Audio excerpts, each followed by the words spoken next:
La bonne nouvelle de la paix par Jésus-Christ, vous la connaissez.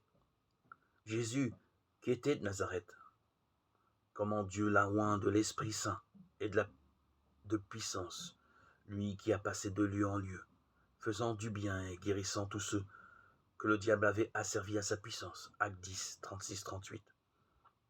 La bonne nouvelle, c'est que Dieu aime les hommes et veut les sauver. Jésus est venu lui-même l'annoncer à son peuple. Sa vie est une histoire merveilleuse. Dans chaque ville où il entrait, sa présence et ses paroles faisaient connaître cette bonne nouvelle.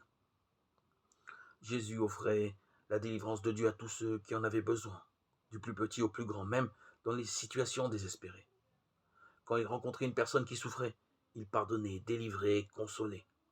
Jésus guérissait le corps, l'âme et l'esprit de ceux qu'il rencontrait. Il y avait en lui union parfaite entre la grâce et la vérité, la douceur et la puissance, un ensemble de perfection qui aurait dû conduire son peuple à reconnaître qu'il était le Fils de Dieu, le Sauveur envoyé par Dieu. Jean 4, 42.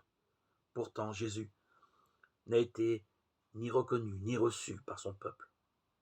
Ses pressantes invitations à se repentir ont été rejetées. La lumière brillait dans les ténèbres, mais les ténèbres ne l'ont pas comprise. Il a été crucifié comme un malfaiteur. Tout l'amour de Jésus, ses qualités mises au service des hommes, toute sa beauté morale ne suffisaient pas pour convaincre et nettoyer le cœur humain de sa méchanceté.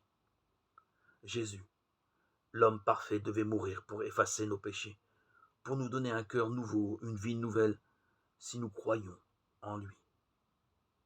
Quelle bonne nouvelle!